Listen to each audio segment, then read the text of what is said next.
अगर आप भी लेना चाहते हैं देश दुनिया की तमाम जानकारी तो आज ही सब्सक्राइब करें हमारे चैनल को।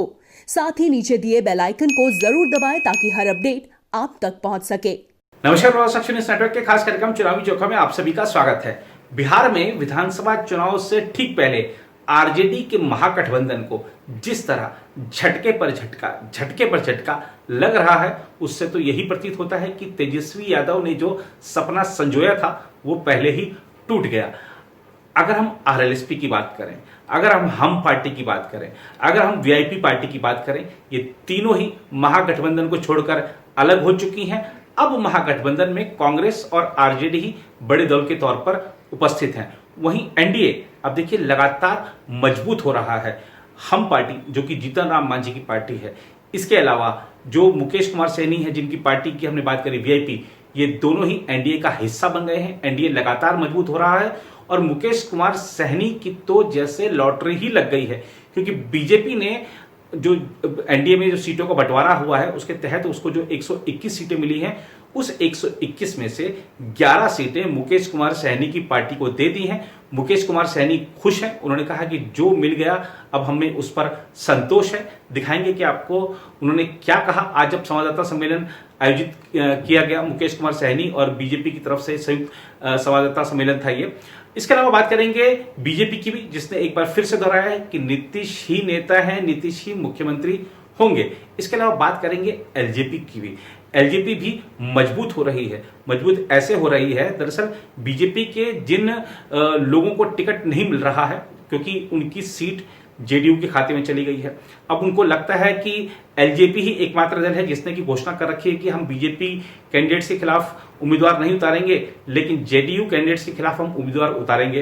तो अब वो लोग जाकर बीजेपी के वरिष्ठ नेता भी इनमें कई, जिनका हम आपको दिखाएंगे भी आज, खासतौर पर उषा विद्यार्थी की बात करें या राजेंद्र सिंह की बात करें, ये ऐसे वरिष्ठ नेता हैं जो कि एलजेपी ज्वाइन कर चुके हैं। और आपको दिखाएंगे इस रिपोर्ट के अंत में कि उषा विद्यार्थी ने जब चिराग पासवान से मुलाकात की, एलजेपी की सदस्यता ली, उन्होंने क्या कहा। लेकिन शुरुआत करते हैं मुकेश कुमार सहनी यानी वीआईपी पार्टी के नेता ने क्या कहा इसके साथ। बॉलीवुड सेट डिजाइनर के क्षेत्र में हाथ आजमाने के बाद राजनीति में आए मुकेश सहनी ने अपने दल विकासशील इंसान पार्टी यानी वीआईपी के राष्ट्रीय जनतांत्रिक गठबंधन का हिस्सा बनने के बाद कहा कि एनडीए ने घाव पर मरहम लगाने का काम किया।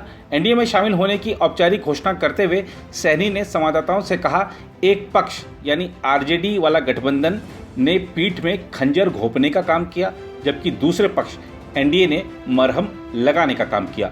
उन्होंने प्रधानमंत्री नरेंद्र मोदी और उनकी सरकार के कार्यों के प्रति पूरी आस्था व्यक्त करते हुए बिहार चुनाव में एनडीए की जीत का संकल्प व्यक्त किया।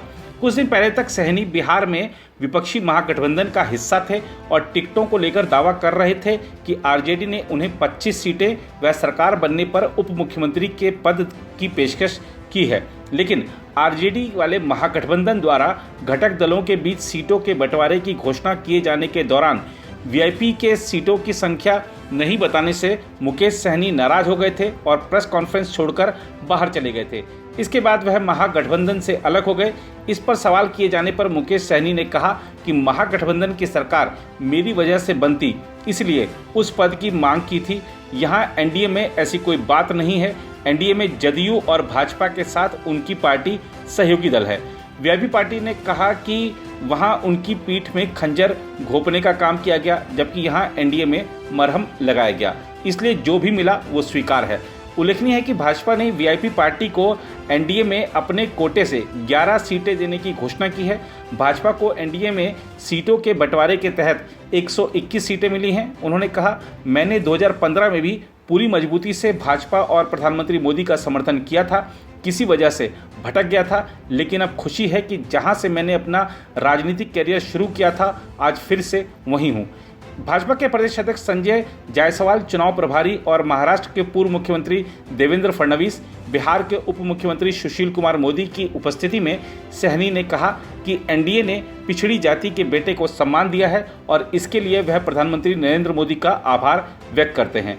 गौरतलब है कि बिहार में निषाद समाज की आबादी करीब 3 से 4% है। भले यह आंकड़ा वोट के लिहाज से छोटा हो, लेकिन मुजफ्फरपुर, दरभंगा, औरंगाबाद और खगड़िया जैसे क्षेत्रों में निषाद वोट निर्णायक माना जाता है। इस दौरान भारतीय जनता पार्टी ने एक बार फिर से स्पष्ट किया कि बिहार में नीतीश कुमार ही एनडीए के नेता हैं और गठबंधन उनके नेतृत्व में ही चुनाव लड़ रहा है। पार्टी ने यह भी कहा कि प्रधानमंत्री नरेंद्र मोदी सहित उनके स्टार प्रचारकों के नाम आदि का एनडीए गठबंधन के दलों के अलावा अगर कोई दूसरा दल इस्तेमाल करता है तो उसके खिलाफ एफआईआर दर्ज कराई जाएगी। भाजपा के प्रदेश अध्यक्ष संजय जायसवाल ने कहा, प्रधानमंत्री मोदी सहित भाजपा के 40 स्टार प्रचारक हैं, इनके नाम आदि का इस्तेमाल एनडीए गठबंधन के अलावा अगर किसी ने किया तो हम प्राथमिकी दर्ज कराएंगे। उन्होंने कहा कि नीतीश कुमार बिहार में एनडीए के नेता हैं और गठबंधन को चुनाव में बड़ा बहुमत हासिल होगा। उधर बिहार के उप मुख्यमंत्री सुशील कुमार मोदी ने कहा कि विपक्षी महागठबंधन से झारखंड मुक्ति मोर्चा, राष्ट्रीय लोक समता पार्टी, वीआईपी पार्टी और हम जैसी पार्टियां एक एक कर अलग हो रही हैं, जबकि एनडीए के साथ लोग जुड़ रहे हैं। उन्होंने कहा, हमें खुशी है कि मुकेश सहनी जो न केवल निषाद समाज की 10 उपजातियों के नेता हैं बल्कि बिहार की 40% आबादी के अति पिछड़ा समाज के नेता भी हैं, हमारे साथ आए हैं। बिहार के 4 प्रमुख दल राष्ट्रीय जनतांत्रिक गठबंधन के साथ हैं। भाजपा के वरिष्ठ नेता ने कहा कि प्रधानमंत्री नरेंद्र मोदी के मार्गदर्शन में नीतीश कुमार जी के नेतृत्व में बिहार में फिर से एनडीए की सरकार बनेगी और बिहार के विकास को एक नई ऊंचाई तक ले जाने के संकल्प को पूरा करेंगे। राजद पर निशाना साधते हुए सुशील मोदी ने कहा कि राष्ट्रीय जनता दल ने तो वर्षों तक पंचायत के चुनाव ही नहीं कराए और कांग्रेस को पिछड़ों से कभी मतलब ही नहीं रहा। उधर बिहार में भाजपा नेता उषा विद्यार्थी चिराग पासवान की उपस्थिति में बुधवार को लोक जनशक्ति पार्टी में शामिल हो गई। उम्मीद जताई जा रही है कि विद्यार्थी को पालीगंज विधानसभा सीट से टिकट दिया जाएगा, जहां से जदयू के प्रत्याशी भी मैदान में हैं। विद्यार्थी के लोजपा में शामिल होने से एक दिन पहले राष्ट्रीय स्वयंसेवक संघ से लंबे समय तक जुड़े रहे राजेंद्र सिंह ने भी लोजपा का दामन थाम लिया था। राजेंद्र सिंह दिनारा सीट से चुनाव लड़ना चाहते थे, लेकिन भाजपा के साथ हुए सीटों के बंटवारे के चलते वहां से जेडीयू के प्रत्याशी को टिकट दिया जाएगा। लोजपा ने जेडीयू के प्रत्याशियों के खिलाफ अपने उम्मीदवार उतारने की घोषणा की थी। साथ ही पार्टी ने कहा था कि वह भाजपा के खिलाफ उम्मीदवार नहीं उतारेगी। लोजपा को उम्मीद है कि आने वाले दिनों में अन्य दलों के नेता पार्टी में शामिल होंगे। आइए आपको दिखाते हैं जब उषा विद्यार्थी, जो कि बिहार में भाजपा की एक वरिष्ठ नेता है, जब लोक जनशक्ति पार्टी में शामिल हुई तो उन्होंने क्या कहा। शुरुआत ही मेरी भारतीय जनता पार्टी से हुई, लेकिन कभी कभी परिस्थितियां और जनता का जो रुख है उसको देखकर उनके लिए हम नेताओं का, जो हम लोग जो राजनीतिक क्षेत्र में हैं, जो कार्य करते हैं और किसके लिए काम करते हैं, विधायक किसके लिए बनते हैं, विधायक इसलिए बनते हैं कि जनता का मनोबल हाई रहे, जनता के गरीब गुरबा सबके लिए जो काम कर सके। और मैंने, आप समझ सकते कि मुझे कितना कष्ट हो रहा होगा। हम लोग तो महिला भी हैं लेकिन छुप के रोते भी हैं। अब आपके सामने क्या रो, चूंकि रोएंगे तो फिर वो काम नहीं होगा, आंखों में आंसू ही रहेगा। तो कितना तकलीफ हो रहा होगा, जैसे एक, और लड़कियों को, महिलाओं को तो तकलीफ ही झेलना पड़ता है।